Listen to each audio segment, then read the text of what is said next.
السلام عليكم. النهارده ان شاء الله هناخد طريقه عمل الغرزه المقلوبه. الغرزه المقلوبه اللي احنا هنتعلمها النهارده والغرزه العدله اللي احنا اتعلمناها قبل كده هم اهم غرزتين في مجال التريكو، واللي عن طريقهم بنقدر ان احنا نعمل باترونات كتيره جدا ان لم يكن كل الباترونات. ده عن طريق ان احنا بنتبادل او بنبادل ما بين الغرزه العدله والمقلوبه في الباترون. وانا هوريكم دلوقتي 3 نماذج للباترونات اللي بتتعمل بالغرزه العدله والمقلوبه بالتبادل، بيدينا اشكال عامله ازاي في الغرز ذات نفسها وفي الشغل اللي بنعمله. مبدئيا ده شكل الغرزه العدله بس لما نعملها في الشغل كله وش وظهر. دي اسمها جارتر ستيتش، عشان الناس اللي بتدور على باترونات بيلاقيها بالانجلش بيلاقوا اسمها جارتر ستيتش. دي عبارة عن عادل بس لآخر الشغل، ولو عملنا مقلوب بس لآخر الشغل هيدينا نفس شكل الغرز. الشكل التاني اسمه ستوكونيت ستيتش. ستوكونيت ستيتش دي شكلها الوش بتاعها والظهر بتاعها. ده الوش ده اللي بالعدل، الوش ده بالغرزة المقلوبة، فبيبقى عبارة عن صف كامل غرزة عدلة وليها صف كامل غرزة مقلوبة، وهكذا بالتبادل لحد آخر الشغل. تالت حاجة دي اسمها 1 باي 1 ريب ستيتش. دي اللي بيبقى شكلها عامل زي الاستيك، بتبقى بتنط. دي عبارة عن غرزة عدلة غرزة مقلوبة غرزة عدلة غرزة مقلوبة وهكذا لحد آخر الصف. والتاني الناحية التانية غرزة عدلة أو غرزة مقلوبة. الغرزة العدلة بتتعمل عدلة، الغرزة المقلوبة بتتعمل مقلوبة. وده بيبقى شكل ده. الصف ده نموذج للعدل، واللي جنبيها ده بيبقى المقلوب. دي بتنفع في الاستيك اللي هي بتدي شكل الاستيك، سواء للاكليك الايس كابات البلوفرات من تحت الكلام ده كله. لو اتعملت 2 يعني غرزتين عدلين غرزتين مقلوبين، دول بيبقى اسمها 2 باي 2 ريب ستيتش، وهكذا على اي عدد من الغرز. بخلاف ال3 اشكال دول، في عدد كبير جدا من الغرز او من الباترونات اللي بتتعمل بالغرزه المقلوبه والغرزه العدله. ننتقل دلوقتي للتعلم او الجزء التاني من الفيديو ازاي بنعمل الغرزه المقلوبه، وبالتوفيق. بسم الله الرحمن الرحيم. ابتدي. انا اوريدي كنت عامله صفين غير الكاست اون على الابره دي. اتمنى ان يكون الخيط مع الابره واضحين. هنبتدي الغرزه المقلوبه.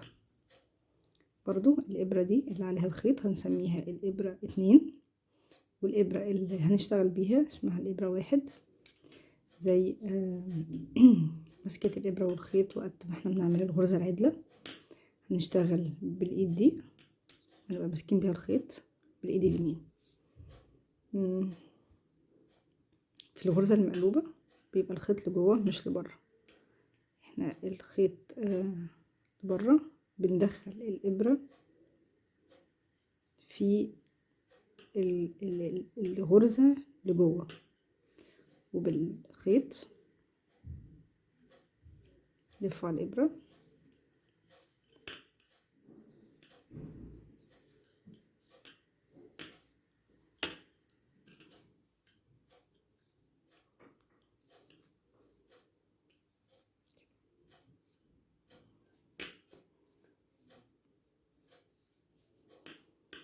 نوضح تاني.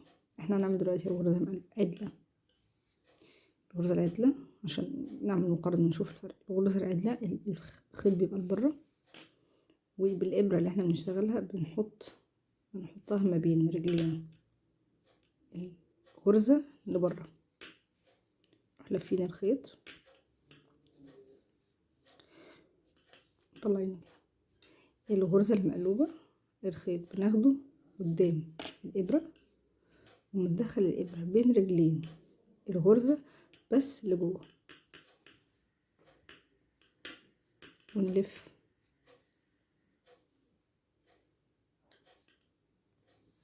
ونطلع تاني الخيط لجوه، ونحط الإبرة بين رجلين لجوه، نلف الخيط ونطلع. هنا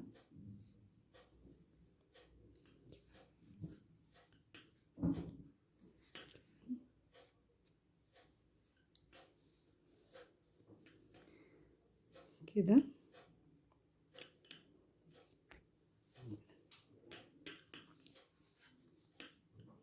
نعمل واحدة عدلة عشان نقارن. الخيط بتاع العدلة بيكون برا الإبرة،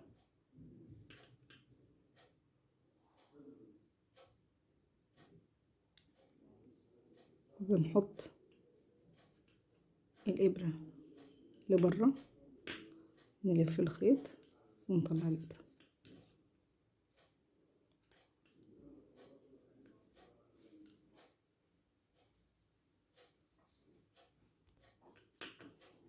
آخر غرزة نعملها مقلوبة، بنجيب الخيط لورا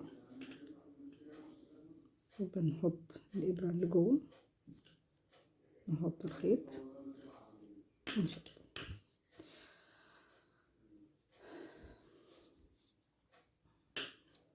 تاني. الخيط لجوه، الإبرة بنحطها بين الرجلين لجوه،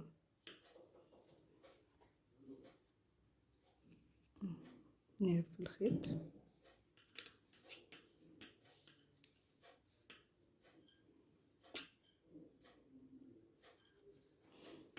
تاني.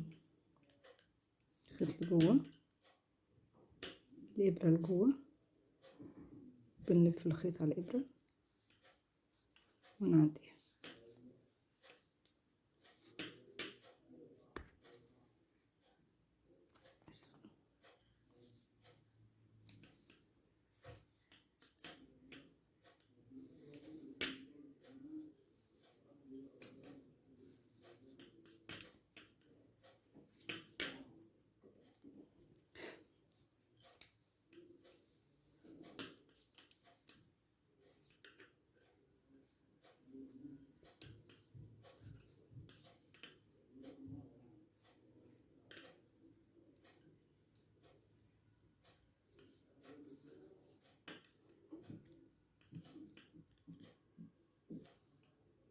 الخيط لجوه، الإبرة بين الرجلين لجوه، نلف الخيط ونطلع.